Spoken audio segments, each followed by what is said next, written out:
ఎక్కడానికి వేణుగులు ఉన్నాయి. అవునయ్యా. భూములు ఉన్నాయి, బావులు ఉన్నాయి. దాని దానం తండ్రిగా ఉన్నది కదా. అవునయ్యా. రారే మన పావుల పరిపక్షంలో ఏమి తక్కువ ఉన్నది? ఇంకా ఏముంది చూపించు. ఏందా అదే ఇంకా ఏమేమి ఉండవు. నా పావుల పరిపక్షంలో ఏమున్నది తెలుగుమంటున్నావా? ఏమంటివి? అదే కాక అలాగే తెలుపు ఆనకిచ్చు. నా పావుల పరిపక్షంలో నాకుండే ఆస్తులు ఏంటివి? అవట్లే పెట్టుకో. ఏంటిరా? అమ్మ 5 గంటలకి నిద్ర చేసి అవురా నీళ్లు పోసుకొని 7 అంతస్తులు మాడి పైకి ఎక్కి అవును కదా కిందికి ఆరేసుకొని సాంబ్రాన్ని పట్టేసుకుంటుంది చూడు.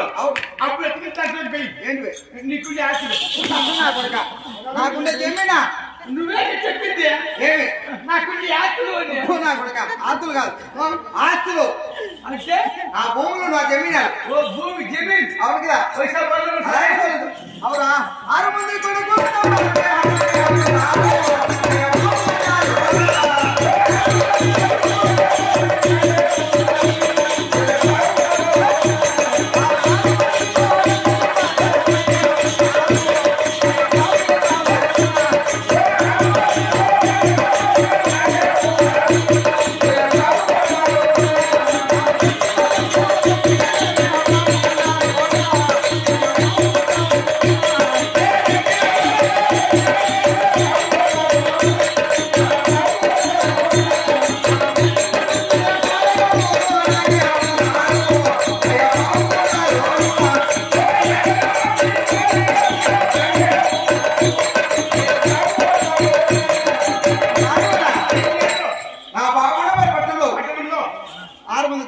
కుమారుడు 6 మంది కోడళ్ళు 12 మంది భార్యలు.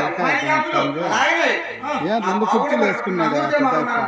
రెడ్డి గారు నీ పావుగడపూడి పట్టణంలో చిన్నలు పెద్దలు క్షేమంగా ఉన్నారని అనుకున్నాం. అవును కదా. ఆ విషయం నీకు తెలియాలి. అలాగే తెలియదయ్యా. కుమారుడు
అయ్యా. ఈ బాబుగడపూడి పట్టణంలో 6 మంది కుమారులు 6 మంది కోడళ్ళు అమ్మ కొండమ్మ దేవి 33 జీతగాళ్ళు 65 మంది కూలి వాళ్ళు